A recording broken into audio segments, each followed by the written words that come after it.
이사야 53장 5절 말씀입니다. 그가 찔림은 우리의 허물 때문이요 그가 상함은 우리의 죄악 때문이라. 그가 징계를 받음으로 우리는 평화를 누리고 그가 채찍에 맞음으로 우리는 나음을 받았도다. 아멘. 사실 우리는 생각하기를 그랬지만 우리 생각과는 달리 메시아는 우리가 하나님의 법을 범한 일로 말미암아 찔렸습니다. 하나님의 법을 범한 대가는 죽음이고 예수님의 몸을 찌른 못은 예수님의 몸에 죽음이 들어가게 하는 못이었습니다.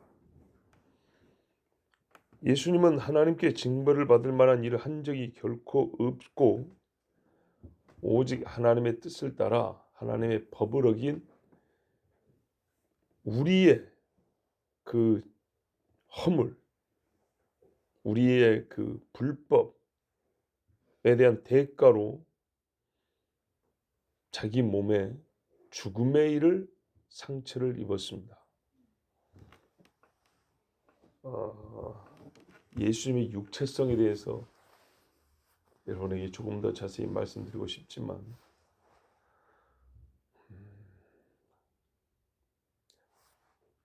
지난 수요일 날 우리가 지금 벨직 신앙 고백서를 수요일 날 새벽에 공부하고 있는데 예수님의 육체성에 대하여 다시 한번 하나님 말씀을 따라 조금 더 깊게 배우는 시간이 있었습니다.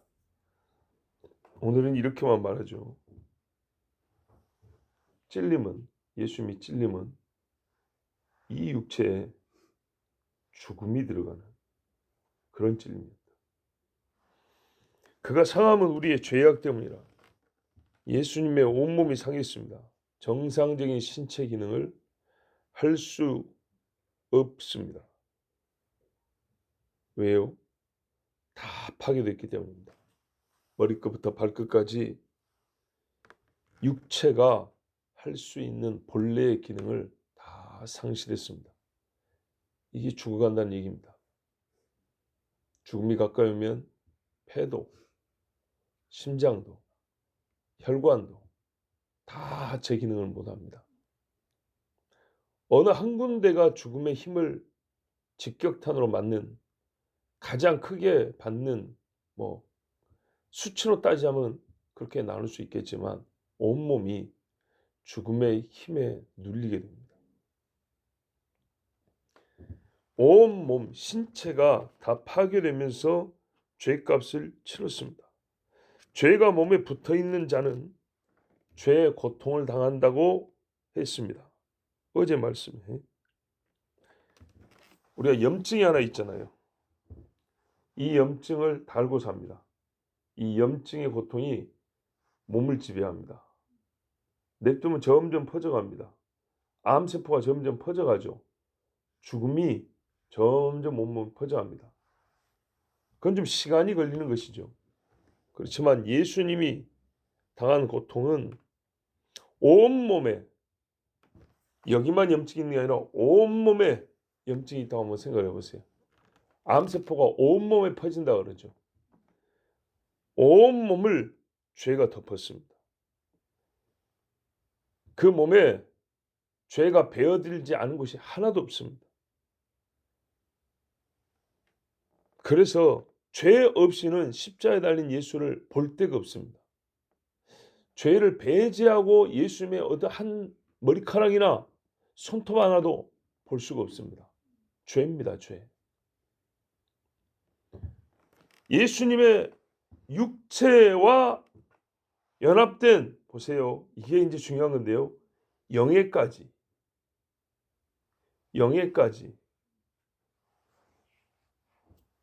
죄가 육체에 만들어내는 모든 상황을 겪었습니다. 쉽게 이야기를 해드릴게요. 영이라 그러니까 이제 갸우뚱하죠. 그래서 우리가 예수를 깊이 생각해야 돼요. 잘 보세요. 육체를 입기 전에 그분은 지혜라 불린다 그랬어요. 하나님의 아들, 신성의 제2위격 말씀, 이런다 그랬어요. 그때 그분을 영으로 말한다면 어떻게 불러야 되죠? 무슨 영이라고 해야 됩니까?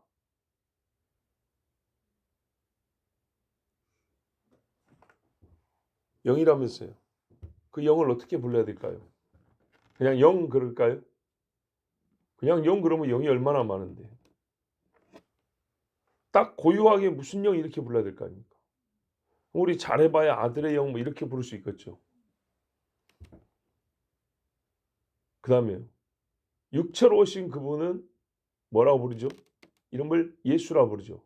잘 보세요. 육체로 오기 전에 예수라는 이름 없습니다. 태어날 때 아들을 낳으리니 아들을 아기로 태어나리니 그를 예수라 하라 그랬어요. 이 예수라는 육과 결합된 이 예수는요 어디까지 미치죠? 육에만 미친가요? 그 사람을 가리키는 거예요. 사람은 영육이 하나죠. 영까지 같이 붙이는 이름이 예수예요. 그래서 이렇게 말하잖아요. 성경에 분명히 있어요. 예수의 영이 이렇게 돼 있어요. 예수의 영. 자, 예수의 영이 어쨌습니까? 십자가에 못 박힐 때 어떻게 됐죠? 육과 분리되었죠. 자, 우리 인간이 죽죠. 죽을 때 누구든지 경험하는 게 뭐예요? 영과 육이 분리되는 경험이에요. 분리되는 경험. 이게 죽음이에요. 죽음을 경험할 수 있는 영이 되었다 그 말입니다. 이해가 되시죠? 영이 소멸됐다는 얘기가 아니고 모든 인간이 죽을 때 몸에서 육이 분리되는 그 엄청난 지금 생각만 해도 소름이 끼치는 그 무서운 일을 예수님이 직접 겪었다는 겁니다. 그가 육체로 오셨다는 것. 태어난 것만 얘기하는 게 아니에요. 육이 겪는 모든 일을 겪었다 그랬어요. 죄로 말미암아 죽었다 그랬다고요. 죽을 때 신이니까 안 힘들었겠지. 그래서 어떤 미친놈들은 십자가에 못 박을 때 영은 이미 떠나버리고 이제 그때부터 뭐가 떠나 인간의 영이 있었다고. 신성의 영은 떠나고. 아, 영이 두 개 있었네요 그럼? 완전 이단입니다. 옛날 우리 믿음의 선배들이 이런 고민을 안 했냐? 했죠. 다 했어요. 두 본성이 하나가 됐다. 신성과 인성이 하나가 됐다는 게 어떤 얘기냐?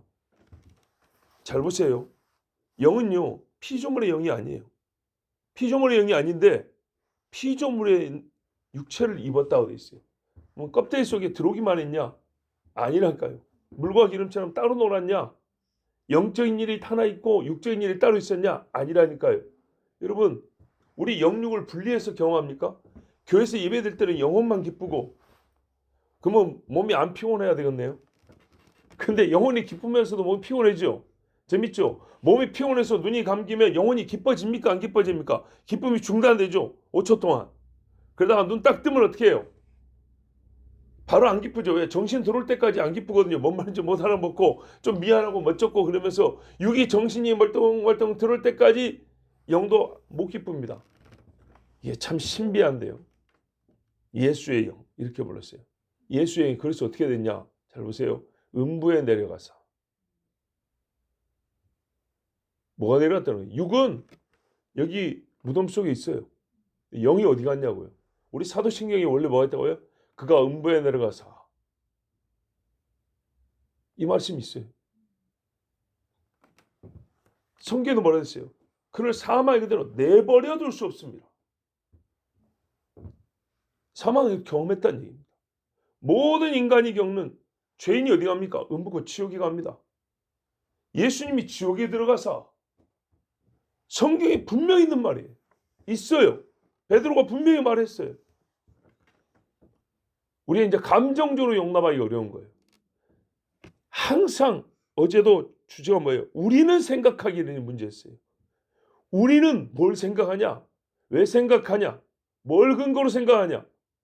우리가 앞뒤 논리를 마저도 논리를 처음 세운 논리의 기둥이 처음 박은 바탕이 어디냐 할 때 성경이어야 되는데 성경이 아니고서 다른 데다가 논리 바탕을 기둥을 딱 세워놓고 여기에 원인을 놓고 그 다음에 결과까지 하면 논리성은 있어요. 근데 어디다 박았냐 문제지. 어디다 박았냐. 성경이 딱 안 박으면 말이 되는 것 같으나 바탕이 없기 때문에 다 허물어지는 거예요. 아무것도 아닌 거예요. 사실은 허물을 정도가 아니라 아무것도 아닌 거예요. 뭐 박을 때가 있어야죠.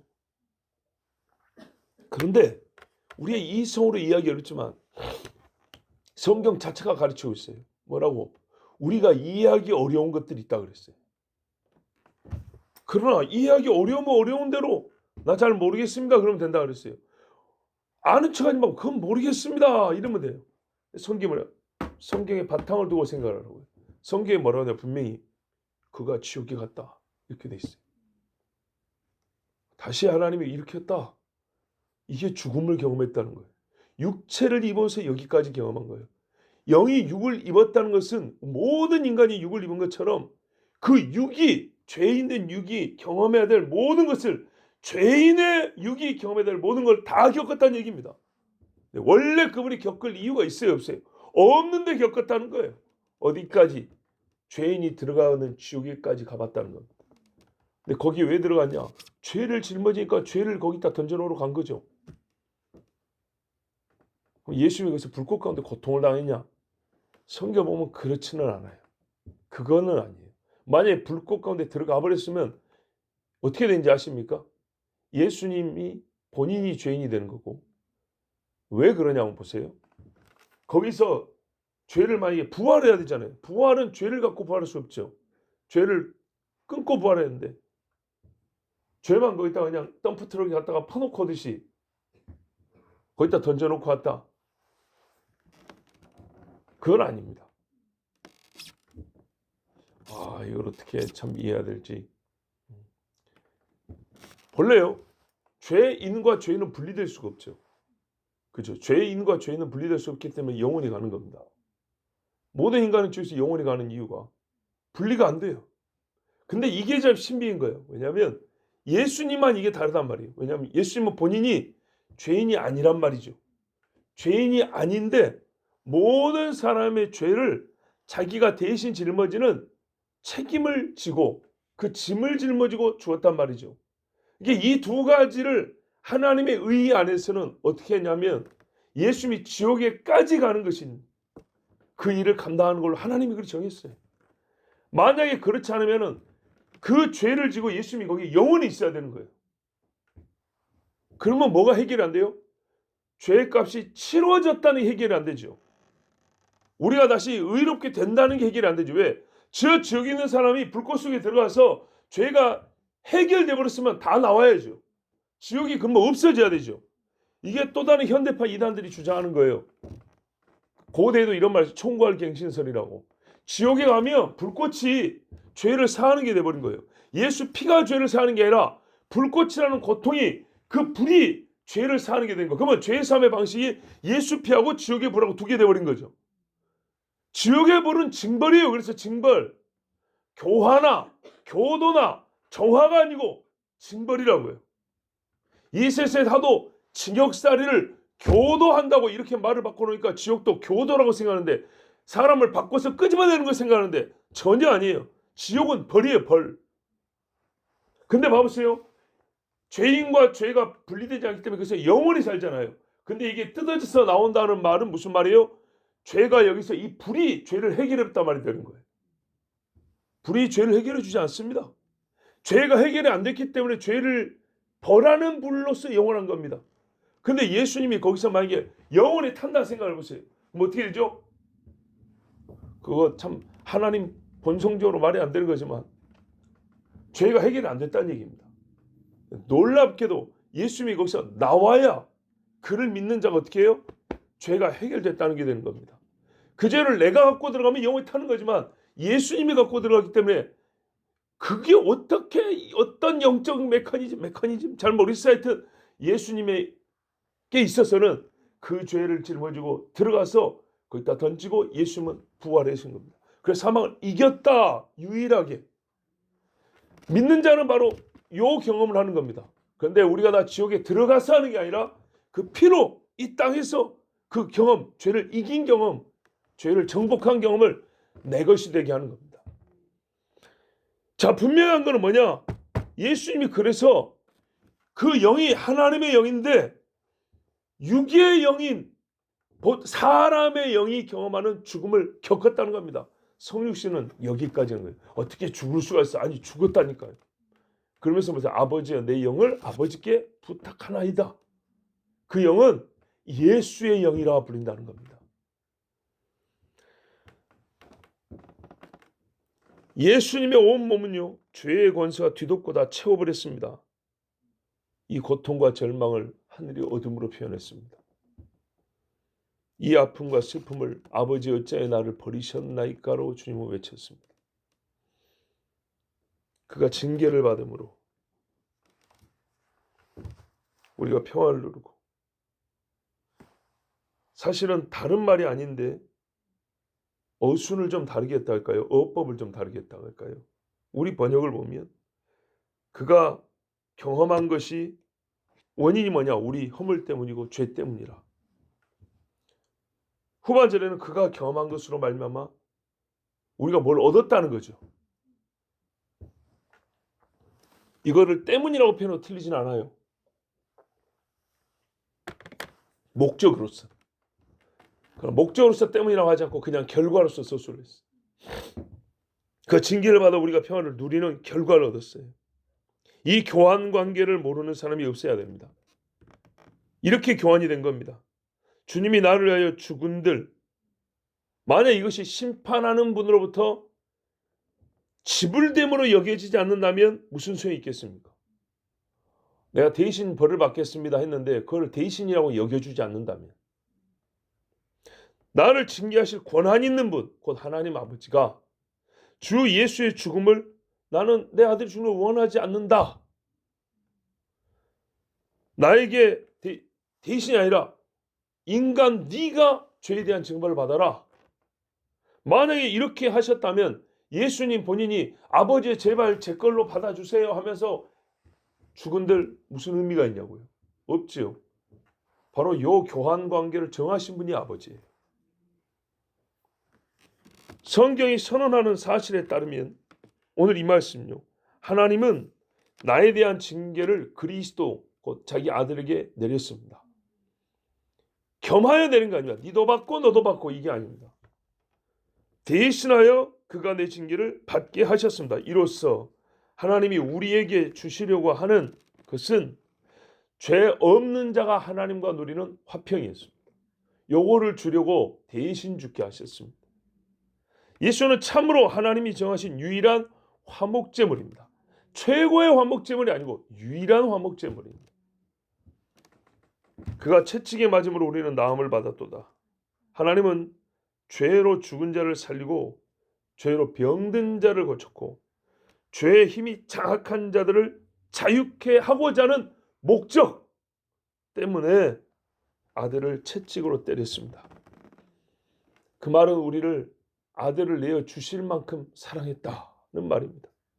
그 사랑이 얼마나 크고 강하고 또 영원한지, 영원히 죄인이어야 하는 존재를 영원한 의인이 되게 하시려고 그 방도를 스스로 정한 것이 아들을 때리는 것이었습니다. 예수님에게 죄의 결과를 다 지웠습니다. 덮었습니다. 그리고 그것을 채찍으로 때렸습니다. 우리가 영적으로 비유를 찾자면 성경의 잠언에 보면 아이의 영혼은 어두운 것, 우둔한 것이 뒤덮고 있다 이렇게 되어 있습니다. 옛날에 잠언 강의할 때 뱀이 똥아리를 트는 것처럼 아이의 마음에는 어떻게 되냐면요, 우둔한 것이, 미련한 것이 꽉 똥아리를 틀고 감싸가지고 쪼이고 있다 했습니다. 이걸 어떻게 벗겨내야 지혜로운 자녀가 되느냐 할 때 채찍으로 때려서 벗겨내라 이렇게 말했습니다. 예수님이 어리석음으로 뒤덮여 있는 인간이 채찍으로 맞아 그 어리석음이 벗겨져 찢겨져 나가는 것처럼 우리가 져야 할 죄를 예수님이 다 짊어졌어요. 내 존재와 결속된 죄를 예수님이 자기 존재와 묶어버렸어요. 그런 다음에 어떻게 했냐? 하나님이 이거를 채찍으로 벗기고 찢어버려서 분리시켰다는 얘기입니다. 죄 없는 존재는 됐고요. 우리는 말이죠. 죄 없는 상태로서 하나님과 화목을 누리게 되었습니다. 본래 온전하고 자유롭고 강건한 상태를 되찾아서 하나님과 화목하게 된 우리. 하나님이 이걸 주시려고 우리가 맞아야 될 채찍을 예수님이 맡겨 있습니다. 우리의 우둔함과 우리의 이 악함을 예수님께 옮긴 다음에 그것을 없애는 방법은 채찍으로 치는 것.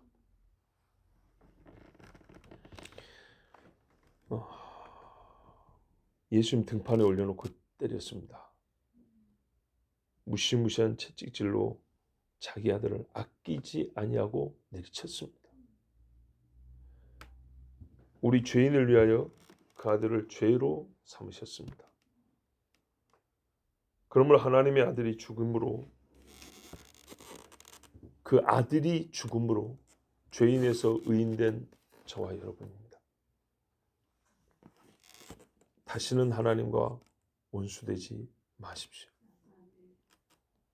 주 예수께서 죄인인 나를 위하여 죄가 되셨으니 다시는 예수를 히브리서에 보면 그 아들을 2번 죽임이라고 그랬어요. 그런 죄인이 되지 마십시오. 누구보다도 이 은혜를 다 받았지만 깊이 깨달은 사도 바울의 고백 또한 권함을 읽고 마칩니다. 고린도후서 5장 20절 21절에 그러므로 우리가 그리스도를 대신하여 사신이 되어 이제는 우리가 어떻게 사냐? 우리가 외국에 보낸 사신들 있죠. 예. 하나님이 그 아들이 이 땅에 사신을 보낸 것처럼, 선자를 보낸 것처럼 이제는 우리가 그리스도가 승천하셨기 때문에 육체로서 이 땅에 사신으로 사는 겁니다. 그리스도를 대신하여 사신이 되어 하나님이 우리를 통하여 너희를 권면하시는 것 같이 그리스도를 대신하여 간청하노니 너희는 하나님과 화목하라. 하나님이 죄를 알지도 못하신 이를 우리를 대신하여 죄로 삼으신 것은 우리로 하여금 그 안에서 하나님의 의가 되게 하려 하심이라. 아멘. 죄로 삼으셨습니다. 절대적 교환입니다. 나의 죄는 다 예수께로. 그래서 존재적으로 죄인이 되어 죽었습니다. 예수님의 의는 다 나에게로. 그래서 우리는 존재가 의인이 되었습니다. 이 은혜를 입었으니 여러분 다시는 하나님과 원수되지 마십시오. 기도하겠습니다. 감사합니다. 하나님, 오늘도 우리를 부르셔서 예수 그리스도 안에 나타난 하나님의 복음을 듣게 하여 주시고 하나님의 아들이 어떤 일을 하셨는지 그 결과가 그 목적이 무엇이든지를 다시 말씀해 주셔서 감사합니다. 절기상 아직 예수님의 유월절은 한 달이나 남았지만 이 땅의 교회의 절기력으로는 주님 죽으심의 때가 가까이 오고 있어 주께서 우리에게 근자의 예수 그리스도의 사역을 예언한 이 말씀을 읽게 하신 줄 알고 감사합니다. 조금씩 더 깊이 더 높게 더 넓게 예수 그리스도를 알고자 합니다. 나를 위해 죽으신 하나님의 아들을 알고자 합니다. 성령께서 기록하신 말씀으로 우리를 가르쳐 주셨고 예수를 깊이 생각하며 예수를 견고하게 믿으며 뜨겁게 사랑하는 종들이 되게 하여 주시옵소서. 따르되 변함없이 따르게 하여 주시옵소서. 예수 그리스도의 이름으로 기도하옵나이다. 아멘.